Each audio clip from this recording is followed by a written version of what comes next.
있었겠지만 그런데 대부분이 관리들이 봐서 왕이 볼 때에 좋아하겠구나 싶은 처녀들, 여자들을 그냥 무작정 다 끌고 왔습니다. 뭐 오늘날로 치면 이건 인신매매라고 해도 과언이 아니겠죠. 그렇게 후보로 끌려온 여인들과 왕이 하룻밤을 지내보고 왕의 마음에 드는 것에 따라 평생 혼자 지내야 하는 첩이 되거나, 그러니까 왕하고 하룻밤을 잤는데 마음에 들지 않아요, 왕 마음에. 그러면 다시 고향으로 돌려보내는 것이 아니라 일생 한 번 찾지도 않을 거면서 그냥 왕궁의 첩으로 그렇게 붙들어 두게 됩니다. 그래서 왕의 마음에 드는 것에 따라 평생 혼자 지내야 하는 첩이 되거나, 아니면 왕의 마음에 조금 들어서 아내가 되거나, 그리고 정말 운이 좋으면 왕비가 될 수가 있었습니다. 에스더서 1장과 2장의 이러한 내용을 종합을 해보면 페르시아 제국의 문화에서 남자에게 가장 중요한 것은 재산과 재력과 권력이었고, 그리고 여자에게 가장 중요한 것은 외모였는데 그냥 외모가 아니라 성적인 매력이 중요했다는 것을 알 수 있습니다. 페르시아 제국의 이러한 문화가 우리에게 생소하지 않습니다. 왜냐하면 우리가 살고 있는 대한민국의 현실과 너무나도 비슷하기 때문입니다. 우리나라의 외모 지상주의, 물질 만능주의, 그리고 성적으로 문란함은 이미 위험 수준을 넘은 지가 오래되었습니다. 이제는 선정적이라는 단어가 고리타분하게 들릴 정도로 청소년들이 즐기는 게임과 노래도 여성을 성상품화시킨 것으로 가득합니다. 한 10몇 년 전에 유학을 마치고 한국에 들어왔는데 여기저기 섹시라는 말이 그렇게 유행을 했습니다. 뭐 애들한테도 그 단어를 사용하는 걸 보고 나라가 앞으로 이게 좋지는 않겠구나, 어렵겠구나라는 그러한 생각을 해봤는데, 뭐 이제는 얼마나 문란해졌고 또 모든 걸 성상품화 시키고 있는지 모릅니다. 우리가 살고 있는 이 사회는 끊임없이 우리를 향해, 그리고 우리의 자녀들을 향해, 얘들아 너희의 삶을 의미 있게 만드는 것은 돈과 권력과 아름다움과 재능과 인맥이다라고 외치고 있습니다. 세상은 우리가 무엇을 얼마만큼 소유하느냐가 우리의 존재를 결정짓는다라고 외치고 있다는 것입니다. 에스더가 살던 당시의 문화와 당시의 사회와 오늘날의 문화와 사회가 매우 유사하다는 것이죠.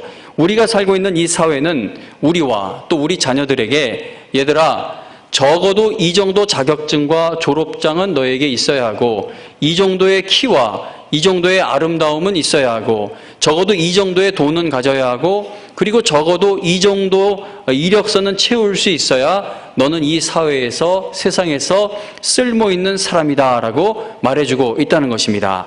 세상의 이러한 외침에 우리의 마음을 빼앗기기 시작하면 우리는 마치 아하수에로 왕의 첩과 같은 처지로 일생을 살아가게 되어버립니다.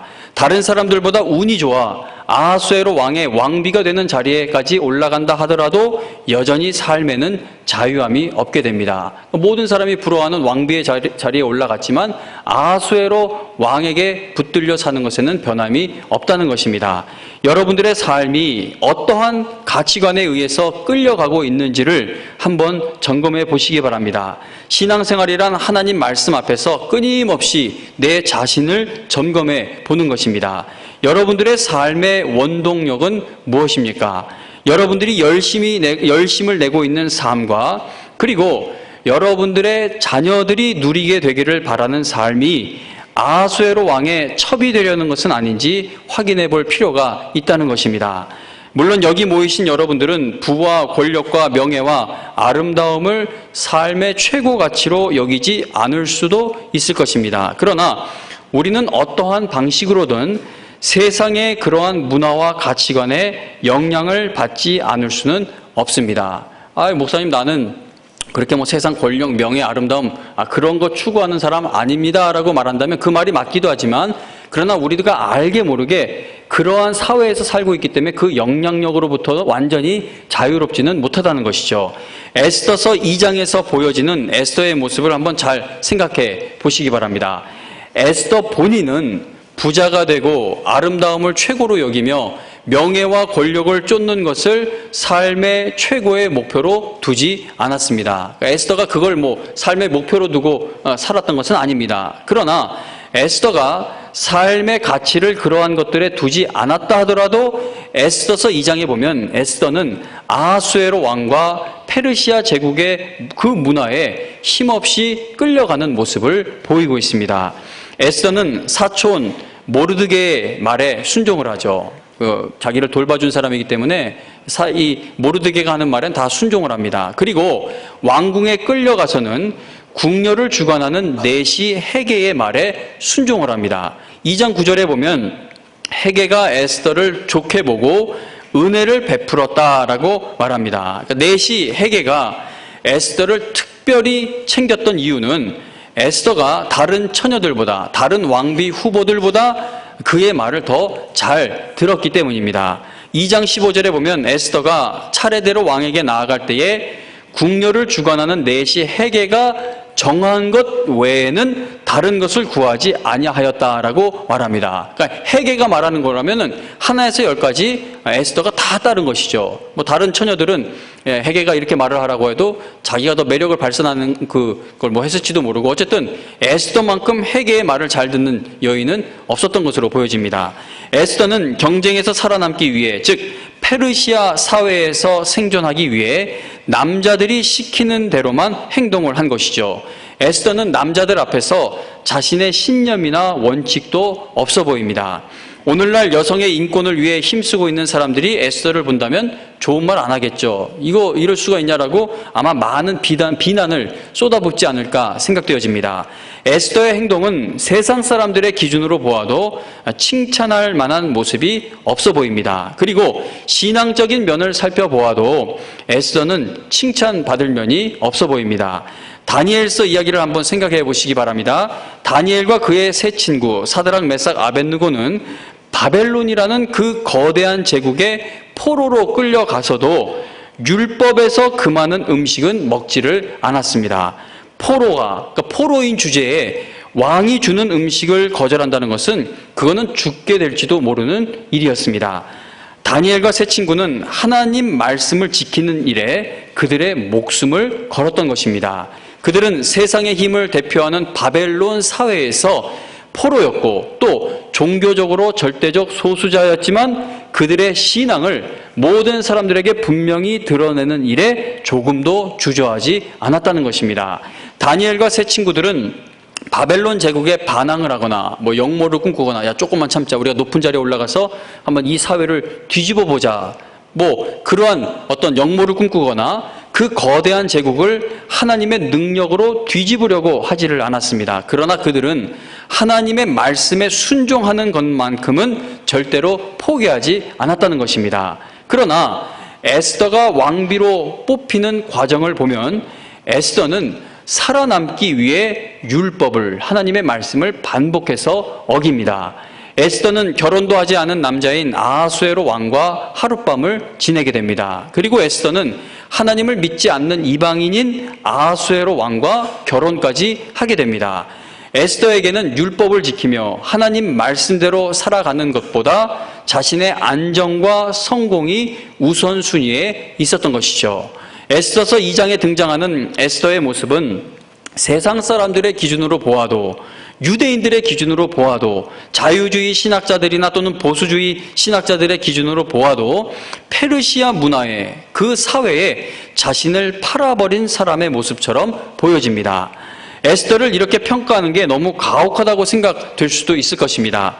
왜냐하면 에스더가 순순히 따르고 있는 아하수에로 왕은 당시 초강대국인 페르시아 제국에서 최고의 권력을 가지고 무엇이든지 자기 마음대로 할 수 있는 사람이었기 때문입니다. 그러니까 에스더가 처해 있는 환경과 상황을 생각해 볼 때 우리는 아니 에스더처럼 연약한 여자가 그러한 사회와 그러한 상황과 그러한 권력자 앞에서 무엇을 할 수 있었겠습니까? 어쩔 수 없지 않습니까? 반항해봐야 죽는 것밖에 더 있겠습니까? 이건 어쩔 수 없는 일입니다라는 생각과 질문이 우리 마음에 일어나게 됩니다.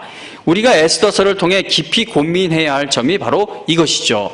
우리가 하나님 말씀에 순종하며 살아가는 것을 매우 두려워하게 되는 대부분의 경우가 세상에서 주는 유혹이나 세상에서 우리를 압박해오는 그 힘이 너무나도 강력해 보이기 때문입니다. 유치부 다닐 때, 또 유초등부 다닐 때, 그리고 중고등부까지도 어떻게 신앙의 교육을 시켜보려고 하는데, 그런데 세상에서 다 그렇게 교육을 받고 그렇게 살아야 성공으로 가는 길로 갈 수 있는 것처럼 보여지면 그 압박을 이기지 못하고 신앙보다 세상에서의 성공을 먼저 붙들어버리는 부모님들이 되는 것을 수도 없이 보아왔습니다. 세상에서의 유혹과 압박이 강력해 보일 때에 우리가 하나님 말씀에 순종하는 것을 포기하게 되는 경우가 많습니다. 그래서 우리는 내가 무엇을 할 수 있습니까? 어쩔 수 없지 않습니까? 이렇게 살지 않고는 이 사회에서 살아남지 못합니다. 성공하지 못합니다라는 생각 또는 변명으로 우리의 신앙생활을 세상과 끊임없이 타협해 버리게 되어버립니다. 오늘 설교를 준비하면서 많이 참고한 도움을 받은 티모시 켈러 목사님의 설교에서 들은 이야기 하나를 읽어드리겠습니다. 티모시 켈러 목사님이 자신의 목회 경험을 토대로 이러한 이야기를 해줍니다. 켈러 목사님이 오랜 시간 동안 목회를 하면서 결혼할 나이가 된 남자와 여자들이 배우자를 찾는 기준을 살펴보았다고 합니다. 켈러 목사님에 의하면 만일 10명의 미혼의 사람들이 있다면 그 중에서 최소 8명 이상은 외모나 재능이나 재력이나 인맥에 있어서 평범하거나 또는 평균 이하라고 합니다. 그런데 결혼 정년기에 접어든 크리스찬들이 재능과 외모와 재력과 인맥에 있어서 평균 이상의 삶을 누리고 있는 나머지 2명이 신실한 신자이기를 간절하게 바란다고 합니다. 이 강조는 제가 넣은 게 아니라 그 목사님이 그렇게 이야기를 합니다. 켈러 목사님이 말씀하고자 하는 것이 무엇입니까?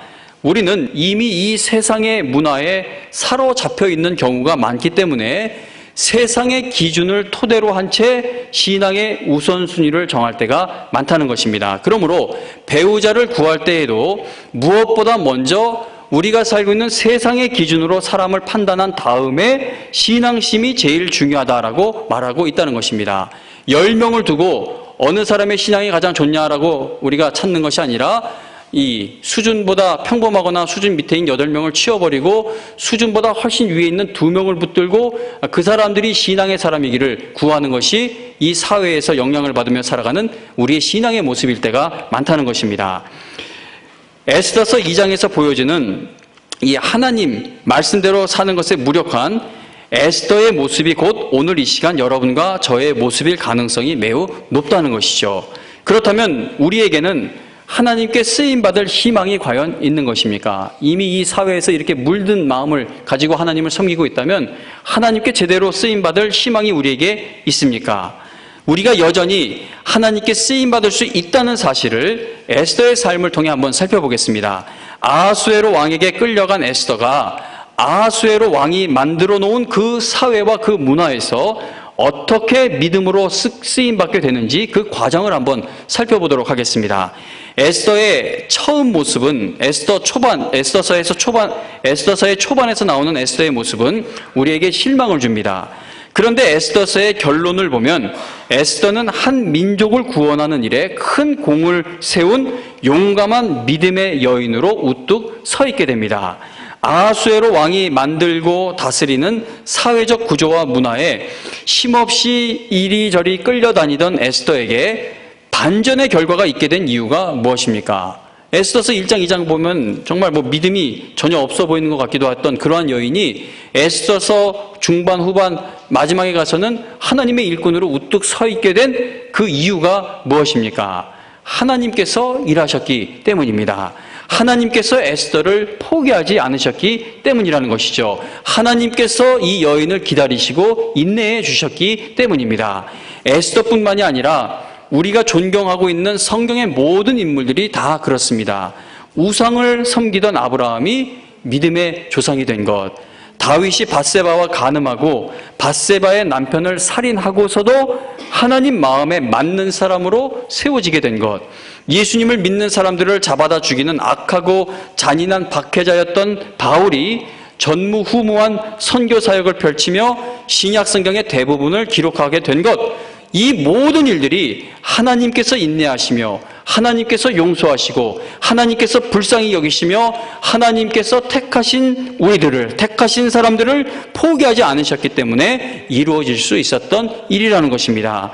우리가 오늘도 이 자리에 예배를 드리러 나왔습니다. 우리가 하나님을 기억하고 나온 것입니까? 지난 일주일 동안 하나님을 우리는 몇 번이나 아주 심각하게 생각을 해보았습니까? 오늘 하루 24시간 중에 지금 예배를 드리는 이 시간을 제외하고 하나님과 교제를 즐기는 시간은 과연 몇 시간이나 되겠습니까? 이 40분 설교, 이 1시간 예배에 여기에만 집중해도 우리는 성공하는 게 아닌가 생각되어집니다. 어디 다른 데 잠깐 나가셨던 분들 다시 돌아오세요. 여기 지금 예배가 설교가 중반을 넘어가고 있는데 이 40분 설교에 집중만 해도 우리가 성공하는 것이겠죠. 우리는 하나님을 잊고 살아갈 때가 많습니다. 그러나 하나님께서는 단 한순간도 나를 잊지 않으시고 나와 함께 하십니다. 그러므로 오늘도 우리가 이 자리에 나올 수 있게 된 것은 내가 하나님을 잊지 않았기 때문이 아니라 하나님께서 나를 잊지 않으시고 나를 절대 놓지 않고 계시기 때문이라는 것입니다. 에스더서는 에스더라는 한 여인의 영웅적인 모습을 보여주고 있는 것이 아니라 시작하신 일을 끝까지 이루어 가시는 하나님에 대해 우리에게 알려주고 있는 것입니다. 성경에서 주인공은 항상 하나님이십니다. 성경에서 진정한 영웅은 하나님 한 분밖에 없다라고 저는 생각합니다. 에스더서에는 하나님에 대한 아무런 언급이 없어요. 우리가 오늘 읽은 말씀, 기도 설교할 때 자주 등장하는 말씀이기도 한데, 근데 여기도 사실 기도했다라는 표현은 없죠. 에스더가 나를 위해서 금식해달라고 했는데 금식을 기도로 우리가 해석을 해서 그렇지. 그래서 에스더서에는 하나님, 예배, 기도 이런 말 자체가 등장하지 않습니다. 그런데 너무나도 신기한 것은 하나님의 이름이 전혀 언급되지 않고 있는 에스더서를 읽다 보면 하나님의 일하심을 인정할 수밖에 없는 일들로 가득 차 있다는 것입니다. 하나님이 언급되지 않고 있지만 하나님의 섭리로 가득한 에스더서의 전체적인 줄거리를 말씀을 드리겠습니다.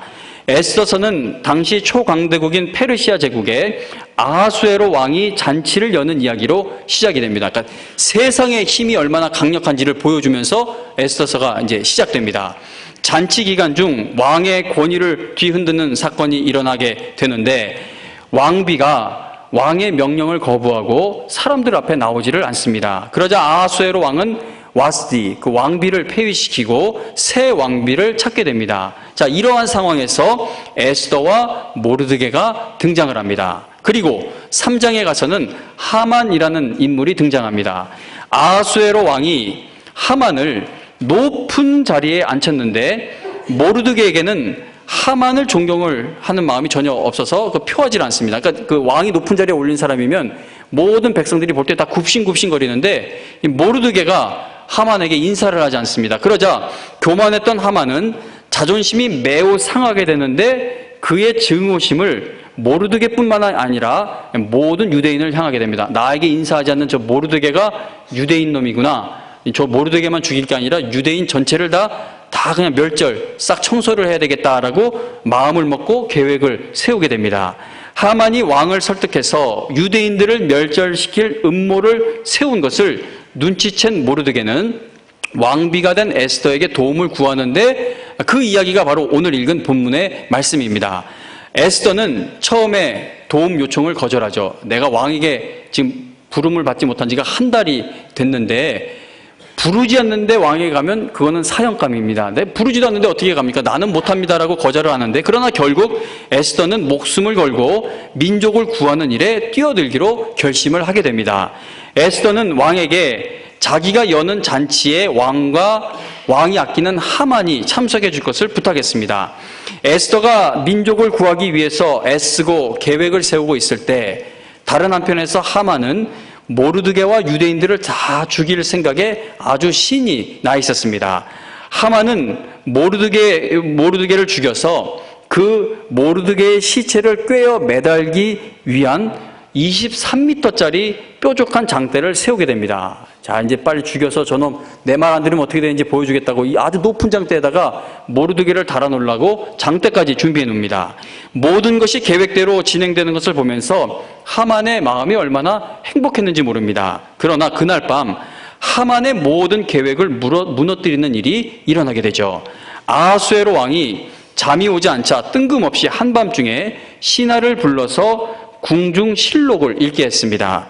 왕궁에서 일어나는 일들을 기록해 놓은 그 일기를 읽는 중에 예전에 왕을 암살하려는 음모를 모르드게가 발견하고 고발했던 사건을 듣게 됩니다. 아하수에로 왕은 그동안 자신이 잊고 있었던 그 고마운 일이 그 궁중실록을 듣다가 기억이 나게 되자 모르드게에게 상을 주어야 되겠다라고 생각을 하게 됩니다. 왕은 모르드게, 이 고마운 내 목숨 구한 모르드게에게 어떤 상을 주어야 할지 고민을 하다가 하만을 불러서, 야 하만, 내가 상을 주고 싶은 사람이 생겼는데 그 사람에게 어떤 상을 주면 좋겠냐라고 묻습니다. 그러자 하만은 왕이 자기한테 상 주려는 것으로 착각을 하고서는 신이 나서 왕이 고마움을 표하고자 하는 그 사람에게 왕의 옷과 말을 허락하시고, 그리고 왕의 신임을 받는 대신을 시켜서 그 사람이 탄 말을 이끌고 거리를 행진하게 하소서라고 권합니다. 여기서부터 대반전이 시작이 되는 것이죠. 왕은 하만이 제시한 그 모든 방법, 어떻게 상 주어야 하는지 그 방법을 하만이 그토록 증오하고 있는 모르드게에게 네가 가서 베풀어 주라라고 이야기합니다. 하만이 받은 충격은 정말 엄청났을 거예요. 내가 상 받는구나 했더니 죽이려고 장대까지 세워놓은 그놈한테 가서 그 사람을 섬기라고 하니 그 충격이 얼마나 컸겠습니까? 그리고 두 번째 반전은 에스더가 베푼 잔치에서 일어나는데, 에스더가 베푼 잔치에서 기분이 너무 좋아진 왕은 에스더에게 소원을 들어주겠다라고 얘기합니다. 너 소원이 뭐야? 나라 절반이라도 내가 줄 테니까 말해봐 합니다. 그때 에스더는 왕에게 하만의 사악한 계략을 왕에게 폭로해버립니다. 하만이 유대인들을 다 멸절시키려고 합니다. 나도 유대인인데, 이제 그렇게 얘기를 하니까 왕이 이야기를 듣고 분노하죠. 하만이 모르드게를 죽여서 매달아 놓으려고 준비해둔 긴 장대에다가 하만을 왕이 매달아 버립니다. 벌써 40분이 됐기 때문에 더 이야기를 이어갈 수가 없는데, 이게 7장 이후로 이렇게 쭉 읽어보면 정말 흥미진진해요. 이게 왕이 이제 너무 화가 나가지고 왕비의 말을 듣고 나가버려요. 그러니까 나가니까 하만이 에스더에게 바짝 엎드려가지고 나 제발 좀 살려달라고 비는데, 왕이 열받아서 나갔다 들어와 보니까는 왕비 잡고 있으니까 너 나 없는 사이에 내 왕비한테 무슨 짓 하려고, 겁탈하려고 하는 거냐고. 그래서 그러자마자 옆에 또 눈치 빠른 신하들이 잽싸게 이 하만을 싸가지고 끌고 나가고 그렇게 사형에 처해집니다. 이게 에스더서 이야기 오늘 오후 영화나 이런 거 보러 가시려고 했으면 취소하시고 한번 이게 필 받았을 때 읽어야지, 또 내일 읽고 그러면 감흥이 잘 안 와요. 이게 좀 올 때 읽어보시면 하나님 말씀이 얼마나 재미있는지 모릅니다. 그런데 하만이 죽고 나서도 아직 큰 문제가 하나 남아있죠. 왕은 법보다 위에 있지 못하기 때문에 이미 공표된 법을 함부로 취소할 수가 없었습니다. 그러므로 하만의 계략으로 만들어진 유대 민족을 학살시킬 수 있는 그 법은 아직까지도 유효한 상태였습니다. 그래서 아하수에로 왕은 유대인들이 스스로 무장을 하고 적들을 먼저 공격하는 것을 허락하는 법을 공표하였습니다. 그러니까 유대인들을 죽이려는 법은 고치지 못했지만 왕이 머리를 써서 너희를 죽이려는 그 사람들을 너네들이 먼저 죽이라고 법을 또 새로 만들어준 겁니다. 유대인이 멸절될 위기에 처하는 것으로 시작된 에스더서는 오히려 유대인들이 크게 승리하는 이야기로 마무리가 지어집니다. 이 놀라운 이야기는 하나님의 섭리로 가득 차 있다는 것이죠.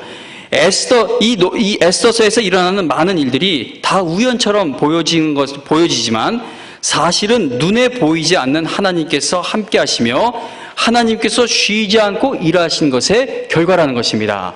앞서 말씀드렸듯이 에스더서에는 하나님에 대한 언급이 한 번도 나오질 않습니다. 그러나 멸절될 위기에 처한 유대 민족이 결국 크게 승리하는 이야기를 읽다가 보면 우리는 하나님을 떠올리지 않을 수가 없게 됩니다. 셰익스피어의 작품을 읽어보면 그 작가 자신이 거기에 등장하지 않지만 작가를 우리가 떠올리지 않을 수 없는 것처럼 하나님이 한 번도 등장하지 않지만 이 이야기를 읽으면서 하나님을 떠올리지 않을 수가 없다는 겁니다. 하나님이 단 한 번도 등장하지 않으심에도 하나님을 생각하지 않고는 읽을 수 없는 책이 바로 에스더서 이야기입니다. 에스더서가 얼마나 하나님의 섭리로 가득 차 있는가를 알려주는 사건 하나를 말씀드리겠습니다. 에스더서 2장 5절에 보면 모르드게가 베냐민 지파의 사람이고 시므이와 기스의 후손이다라고 소개를 합니다. 이스라엘의 초대 왕이었던 사울이 베냐민 지파 기스의 아들이었죠. 그러므로 모르드게는 사울 왕의 후손입니다. 그리고 3장 1절에 보면 유대인을 몰살시키려는 하만을 아각 사람 함무다다의 아들이라고 소개합니다. 사무엘상 15장에 보면 아각은 아말렉의 왕으로 등장을 하는데, 아말렉은 이스라엘과 끊임없이 전쟁을 벌이는 원수 나라입니다. 그러니까 하만은 이스라엘 민족에게 원수인 바로 그 아말렉의 자손인 것입니다. 사무엘상 15장에 보면 하나님께서 사울 왕에게 아말렉 민족을 진멸시키라고 명령하십니다. 그런데 사울 왕이 불순종하죠. 전쟁에서 이겨서 진멸시키려고 보니까 좋은 게 너무 많은 거예요. 그래서 하나님 말씀을 불순종해서 좋은 것은 남겨두고 가치 없고 하찮은 것만 진멸했습니다. 그때 사무엘 선지자가 하나님의 명령에 불순종한 사울을 향해 그 유명한 말을 합니다. 순종이 제사보다 낫다라고 크게 책망을 하였습니다. 그리고 사울의 신앙은 계속해서 내리막길을 걷게 됩니다. 자, 그런데 에스더서에 와서 보니까 사울이 하나님께로부터 받은 사명을 다하지 않았던 일, 사울 왕이 소홀히 여겼던 사명을 그의 후손을 통해 결국 이루시는 하나님의 역사심을 우리가 보게 됩니다. 사울 왕이 하나님께서 주신 사명을 회피하고 불순종했을 때 사울 왕은 망했지만 그 사명을 주신 하나님은 망하지 않으신 것입니다. 하나님께서는 결국 사울의 후손을 통해 사울이 소홀히 여겼던 그 사명을 이루어 가시는 것을 우리가 보게 됩니다. 에스더가 민족을 구원하는 일에 뛰어드는 것을 꺼려했을 때, 나는 못해요 라고 거절했을 때 모르드게는 에스더에게 너는 왕궁에 있으니 모든 유다인 중에 홀로 목숨을 건질 것으로 생각하지 말아라. 이때에 네가 만일 잠잠하여 말이 없으면 우리 다 죽어. 이렇게 말하지 않았죠? 이때에 네가 만일 잠잠하고 말이 없으면, 네가 이 일에 협조하지 않으면 유다인은 다른 데로 말미암아 노임과 구원을 얻으려니와 너와 네 아버지의 집은 멸망하리라. 네가 왕후의 자리를 얻은 것이 이때를 위함이 아닌지 누가 알겠느냐라고 말합니다. 만일 에스더가 죽으면 죽으리다라는 결단으로 나서지 않았다면 하나님께서는 모르드게가 말한 것처럼 다른 방법을 통해서라도 유대인을 구원하셨을 것입니다. 에스더가 하나님의 구원의 사역에 쓰임받은 것이지 에스더가 하나님을 구원한 것이 아니라는 겁니다. 이 신앙생활에서 이 원리가, 이 순서가 잘 잡혀있을 필요가 있습니다. 에스더가 하나님은 에스더 때문에 이스라엘 민족을 다행히도 구원하시게 된 것이 아니라 에스더가 필요 없이도 구원하실 수 있지만 에스더에게 쓰임받을 기회를 주셨다는 것이죠. 그러므로 에스더가 하나님께 쓰임받은 것이지 에스더가 하나님을 구원한 것은 아니라는 겁니다. 이 원리가 왜 중요하냐면 우리가 기도할 때 보면 항상 높은 자리에 올라가서 하나님의 영광을 드러내고 하나님의 일을 하겠다라고 기도를 해요. 그러다 보니 낮은 자리, 병든 자리, 좀 힘든 자리에 있으면은 원망밖에 나올 게 없고 하나님께 쓰임받을 소원은 마음에 생기지를 못하게 됩니다. 이 순서가 뒤죽박죽 되어 있기 때문이죠. 성도님 여러분, 하나님과 끝장을 보면 누가 이깁니까? 항상 하나님이 이기십니다. 우리는 하나님을 절대 이기지 못합니다. 우리가 천국 갈 수 있는 것도 우리가 하나님을 이기지 못하기 때문이죠. 우리의 죄가 하나님의 사랑과 은혜를 이기지 못합니다. 우리가 기도 생활 잘하고 헌금을 진정으로 드리고 우리가 예배를 잘 드려서 여기까지 온 것입니까? 우리가 앞으로 잘할 것이기 때문에 천국의 확실한 소망이 우리에게 있는 것입니까? 아닙니다. 우리는 오직 하나님의 은혜로 살아가는 존재입니다. 우리가 일생을 살아가면서 내가 원하지 않는 실수와 잘못을 그렇게 많이 저질러도 결국은 우리를 향하신 하나님의 은혜와 사랑이 이기기 때문에 우리의 영혼은 안전하다는 것이죠. 일단 결론부터 지어놓고 시작하는 것이 구원의 여정입니다. 에스더의 죽으면 죽으리다라는 목숨을 건 결단력이 유대 민족을 구원하는 결과를 가지고 오게 된 것은 전적으로 하나님의 은혜였다는 것이죠. 하나님이 이루시는 일에 에스더의 결단력 있는 믿음이 쓰임받은 것이지, 에스더가 죽으면 죽으리다라고 외쳐서 하나님이 에스더에게 쓰임받은 것은 아니라는 겁니다. 성도님 여러분, 하나님께서는 여러분들을 위해 목숨을 거셨습니다. 그래서 진정으로 구원받은 성도는 결코 망할 수가 없습니다. 이 세상의 그 어떠한 것도 하나님께서 그분의 목숨을 걸고 여러분들에게 주신 구원을 완성해 가시는 것을 막지 못한다는 것입니다. 그래서 로마서 8장에 보면 바울 사도는 누가 우리를 그리스도의 사랑에서 끊으리요? 환난이나 곤고나 박해나 기근이나 적신이나 위험이나 칼이랴. 이 모든 일에 우리를 사랑하시는 이로 말미암아 우리가 넉넉히 이기느니라. 내가 확신하노니 사망이나 생명이나 천사들이나 권세자들이나 현재일이나 장래일이나 능력이나 높음이나 기쁨이나 다른 어떤 피조물이라도 우리를 우리 주 그리스도 예수 안에 있는 하나님의 사랑에서 끊을 수 없으리라 라고 선포합니다. 하나님은 여러분들을 절대 놓지 않으신다는 겁니다.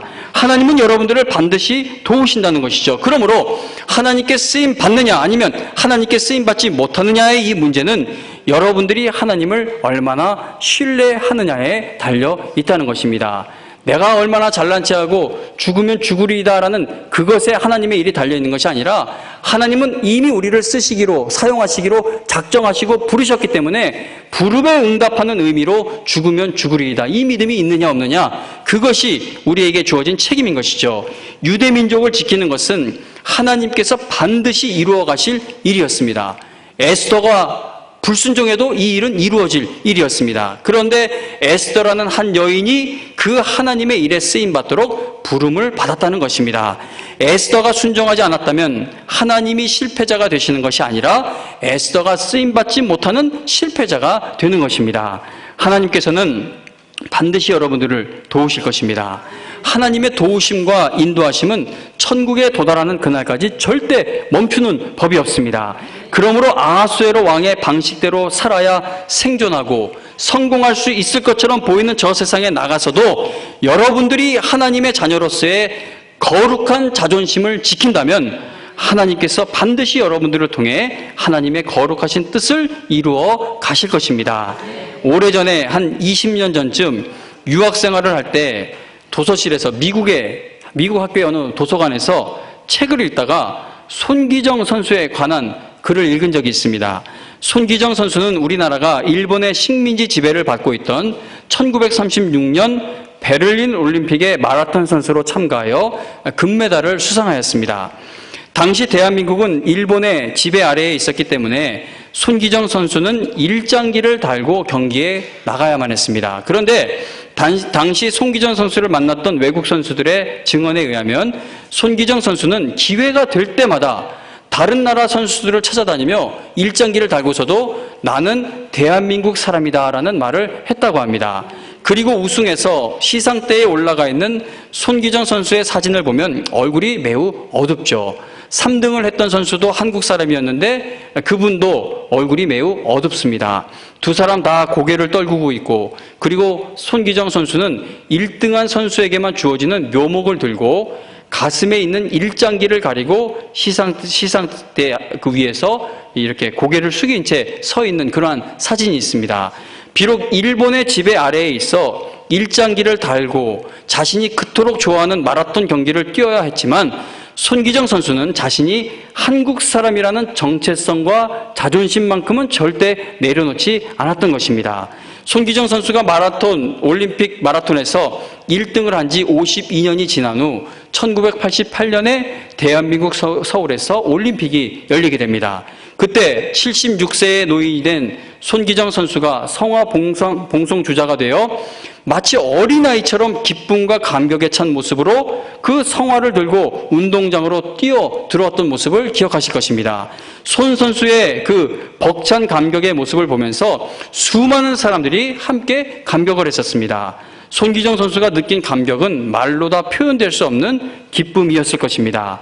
대한민국 사람으로서 자기 정체성을 명확하게 했을 때 아무리 다른 나라의 지배를 받아도 아무리 일장기를 달아 놓아도 그가 한국 사람으로서 승리하는 것을 막지 못했던 것입니다. 하나님께서 나에게 맡기신 소명을 이루는 삶을 위해서 죽으면 죽으리이다라는 거룩한 자존심과 믿음으로 이 세상 앞에 나아갈 때 하나님께서 이루시는 일에 여러분들과 자녀들이 반드시 쓰임받게 될 줄로 믿습니다.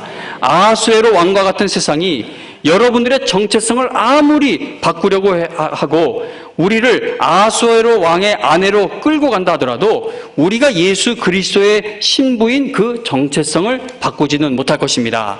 손기정 선수에게 일장기를 붙여놓았지만 그는 대한민국 사람으로서 승리했습니다. 에스더가 아하수에로 왕의 아내가 되었지만 에스더가 자기 정체성을 확인한 후 죽으면 죽으리다라는 믿음으로 나아갔을 때 하나님의 거룩한 일을 이루는 곳에 이 여인이 쓰임받게 되었던 것입니다. 지금의 여러분의 모습과 환경을 보며 자신 없어 하지 마시기 바랍니다. 겉모습과 환경이 하나님께서 이루어 가시는 일을 절대 막지 못합니다. 사무엘상 16장 7절에 보면 하나님께서 내가 보는 것은 사람과 같지 아니하니 어떤 면이 틀립니까? 사람은 무엇을 봅니까? 외모를 보거니와 나 여호와는 중심을 보느니라 라고 말씀하십니다. 여러분들의 지금까지의 삶과 마음의 중심이 에스더서 1장과 2장에서 아하수에로 왕에게 끌려다니던 에스더와 같았다면 지금부터는 이제부터는 죽으면 죽으리다라는 거룩한 자존심과 믿음으로 살아가며 쓰임받았던 그 에스더처럼 살아가게 되시기를 바랍니다. 하나님 아버지, 주님의 뜻을 이루는 일을 위해서 죽으면 죽으리다라는 믿음으로 나아갈 수 있도록 저와 제 가정과 제 자녀를 인도하여 주시옵소서. 저를 긍휼히 여기셔서 내 남은 삶이 끝까지 하나님의 영광을 위해 쓰임받는 삶이 되게 하여 주시옵소서라고 기도하는 여러분과 제가 되어 우리 모두 에스더처럼 하나님께 그렇게 귀하게 쓰임받게 되기를 주님의 이름으로 축원합니다. 찬송가 382장 찬송 부르며 준비한 헌금 드립니다.